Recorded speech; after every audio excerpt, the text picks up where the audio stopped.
Games Plus Arcade tersedia hanya di RCTI Plus Super App. Mainkan sekarang. Di TVRI itu pertama kali, terus yang kedua di TV One itu 2 hari 1 malam tuh itu.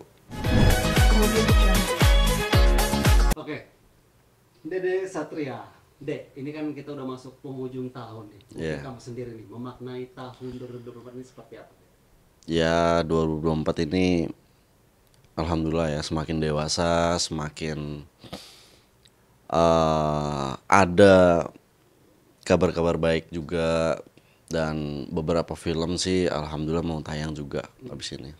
Itu sih. Ya kabar baik sih ya.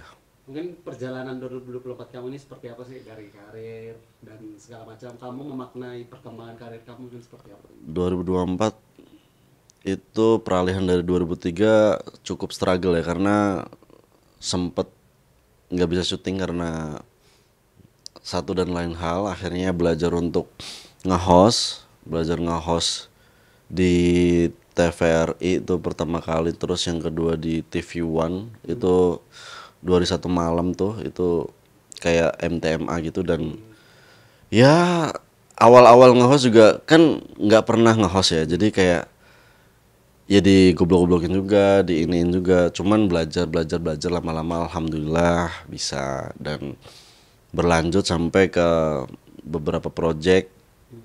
Ya akhirnya balik lagi ke film sih. Alhamdulillah. Mungkin di 2024 ini project film yang sedang kamu kerjakan mungkin seperti apa?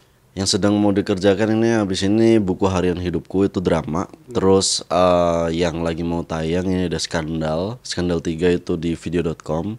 Dan film Rumah Teteh habis ini tayang di bulan Februari. Oke deh, ini kan maksudnya perjalanan karir kamu ini kan ups and down juga nih. Dan juga kamu tahu bahwa beberapa selebriti sekarang ini juga viral gara-gara mungkin memperlihatkan sisi kehidupan lain mereka, sisi lain kehidupan mereka yang ups and down juga. Seperti kemarin ada si Thalita dan lain-lainnya akhirnya menjadi viral. Tapi kamu sendiri menilai karir kamu nih hingga kamu ada di titik seperti ini mungkin seperti apa? Kalau aku sih selama ini aku diem ya, aku nggak pernah mau berisik kayak orang-orang. Cuman kalau memang ada waktu dan momen yang pas untuk menceritakan hal yang struggle aku, ya kenapa enggak gitu. Karena ini udah lama aku pendam juga, dan aku ya selama ini jadi penonton aja gitu.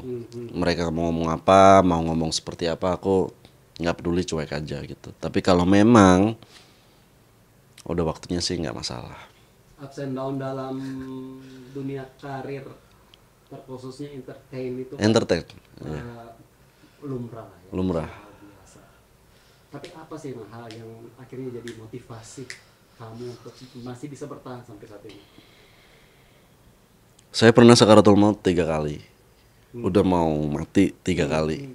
Yang pertama itu diagnosanya COVID. Itu 2 tahun yang lalu atau 2013 ya. Saya lupa. Pokoknya intinya zaman pertengahan COVID itu COVID Delta kalau nggak salah. Diagnosanya COVID. Tapi saya tahu persis itu saya ngerasa bukan COVID.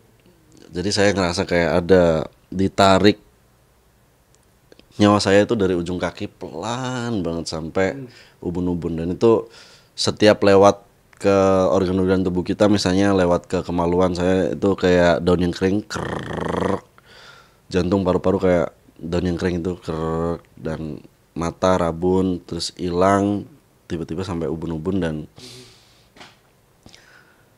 ya saya ngerasa lahir kembali kalau sekarang ya. Sekarang saya ngerasa lahir kembali karena ya setelah kejadian itu saya ngerasa semua yang ada di badan kita itu cuma titipan gitu. Semua hal yang selama ini saya dapat itu cuma titipan. Allah itu cuman memberikan saya di dunia ini tempat persinggahan doang. Jadi semakin lama semakin sadar kalau hal yang kita usahakan selama ini tuh nggak usah terlalu menggebu-gebu lah. Itu sia-sia kalau kita kita terlalu menghalalkan segala cara gitu, apalagi cara-cara yang nggak bagus gitu. Dan 3 kali saya ngerasain hal itu, dan sekarang sih saya slow living ya. Kalau orang kan biasanya menggebu-gebu, dan dulu memang saya menggebu-gebu banget, pengen banget bisa kayak Vino J. Bastian misalnya, jenjang karir di peraktingan. Kalau jenjang karir di nyanyi saya pengen kayak Ariel Noah misalnya. Cuman kan ya seiring berjalannya waktu, kedewasaan, dan apalagi kejadian itu membuat saya kayak ya ternyata semua hal yang saya kejar selama ini tuh sia-sia gitu. Dan ternyata itu bukan COVID, karena saya cuman 2 jam di rumah sakit, itu udah diisolasi mandiri. Ayah saya baru membayar administrasi rumah sakit, dan dibalikin arwah saya, dan saya ngerasa 180 derajat lebih sehat dari sebelumnya. Apa yang terjadi di balik kejadian itu sebenarnya yang mungkin kamu tahu waktu itu? Pada saat itu saya nggak tahu, tapi setelah beberapa minggu saya ngerasa iman saya mulai naik, saya mulai ikut-ikut pengajian atau ikut sholat ke masjid segala macamnya itu. Dan ada ustadz bilang itu setelah 2 minggu kalau nggak salah, saya dilihat tangan saya ini real terjadi ya. Saya dilihat tangan saya itu kayak, beliau bilang kalau, wah Dik, kamu nggak apa-apa kan? Wah, nggak apa-apa Pak. Kenapa emang? Iya alhamdulillah kamu selamat gitu. Maksudnya saya lihat tuh kamu tuh emang sempet habis dikerjain sama orang. Dikerjain seperti apa? Iya, saya bingung dikerjain seperti apa. Iya, kamu yang tahu, kamu yang bisa ngerasain tubuh kamu yang paham. Dan benar, memang pada saat itu tuh saya ngerasa bukan COVID. Saya yakin 100% itu bukan COVID, karena 2 jam setelah didiagnosa itu saya normal. Dan kan di swab pertama itu saya positif. Setelah saya kayak dibalikin arwahnya itu saya negatif. Nah itu ya penonton bisa menelaah lah itu artinya apa. Kalau dari cerita ini kan pastinya ada aktor intelektual di belakang ini. Kamu sendiri akhirnya tahu nggak? Maksudnya ini kejadian yang udah terjadi beberapa tahun lalu, tapi akhirnya menjadi highlight kamu di tahun 2024. Yeah. Alasannya apa akhirnya? Kenapa bisa akhirnya kembali di rewind dan saya nggak tahu. Di tahun ini? Saya nggak tahu. Mungkin ya hukum alam ya. Alam semesta, Allah Subhanahu wa Ta'ala, dan mungkin sudah mulai mengizinkan untuk ya mungkin ini harus dibuka gitu. Karena pada saat itu saya lebih memilih memendam ini dalam-dalam, karena balik lagi orang yang mungkin pada saat itu ngerasa ngerjain saya, dia ngerasa orang yang paling powerful pada saat itu. Bahkan ada yang nge-DM saya bilang kalau, jadi pada saat itu kamu kan ada nangis-nangis atau segala macam di live minta tolong. Itu saya bener pure minta maaf, minta tolong, minta maaf kalau saya tuh sakit, saya tuh ngerasa nggak enak, nggak bisa nafas, nangis yang nggak bisa nangis tuh gimana mas? Nangis yang nggak bisa nangis lagi saya alamin, dan itu bingung mau cerita ke siapa, dan nggak tahu. Saya minta maaf ke orang tua saya, ini sampai rekening saya kasih ke orang tua saya, kakak, adik. Saya permintaan terakhir saya tuh saya cuma pengen megang tangan ayah, ibu saya, adik saya, kakak saya, udah. Terus saya duduk tenang gitu. Nah tiba-tiba dibalikin. Nah mungkin analisa saya, nalar saya pada saat itu, saya memikirkan kalau di saat saya tenang, hal-hal semacam goib gitu bakal kalah sama ketenangan saya dan kasih sayang dari keluarga saya.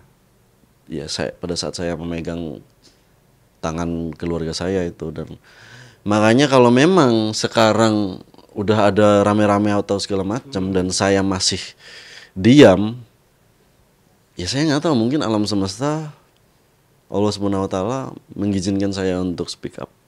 Artinya yang lu ceritakan ini memang ada sangkut pautnya dengan yang kemarin, bukan kemarin tapi masih sempat viral sampai sekarang terkait dengan seseorang yang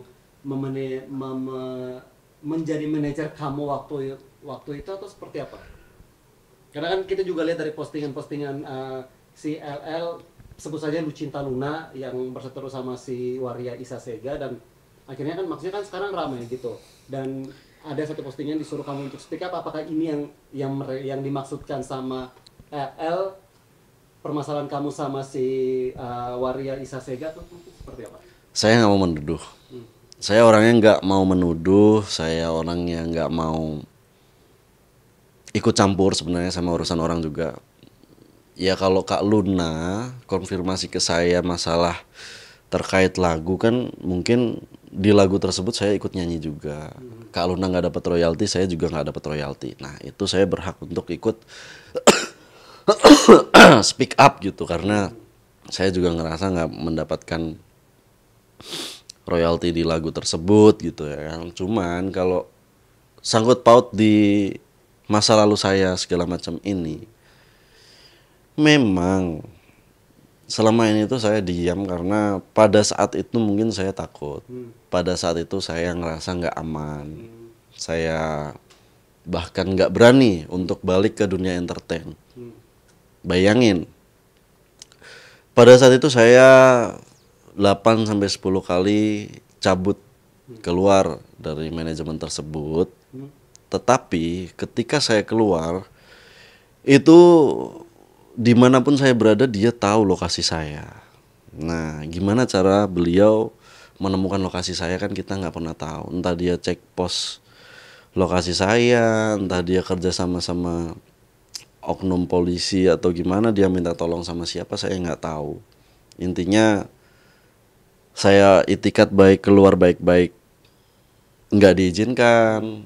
Saya keluar dengan saya harus kabur, dikejar-kejar. Saya ke Bandung mas, di tempat teman saya ditemuin juga. Saya ke Surabaya, ke kampus saya ditemuin juga. Di kampus saya, di kosan saya di Ciputra pada saat itu ditemuin juga. Saya balik ke Tuban, dia tiba-tiba datang nongol juga. Dan yang namanya orang Jawa, yang namanya ada kenalan anaknya, ya pastikan orang Jawa itu mempersilahkan siapapun dia, orang baik, orang buruk pun pasti dipersilahkan masuk. Ya kita nggak pernah tahu isi hati orang tersebut, tapi isi hati orang tua saya ya ketika ada tamu kita persilahkan masuk seperti itu.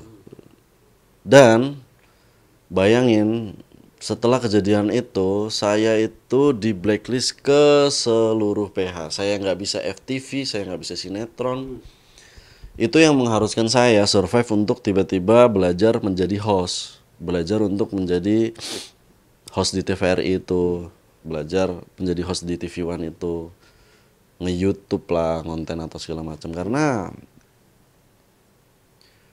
hampir seluruh PH kenalan saya itu semua nggak ada yang berani nyutingin saya. Karena dengan alasan apa? Apakah ada ancaman atau seperti apa?